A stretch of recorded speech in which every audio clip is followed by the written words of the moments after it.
สวัสดีครับสวัสดีครับพี่น้องเอฟซีมื้อนี้ผมพ่อใหญ่คำน้ำเปล่า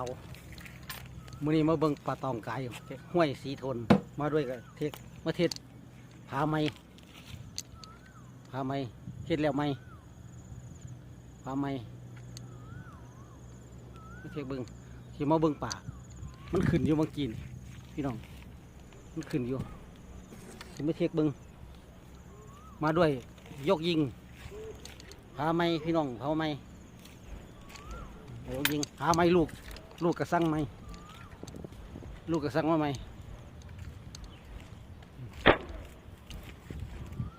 ลูกสั่งมาใหม่ทำใหม่เอาเบิ้งมือนี่มันที่มันบ่มือนี่มาด้วยผาไม้นี่มันบ่ยิงปลาพุด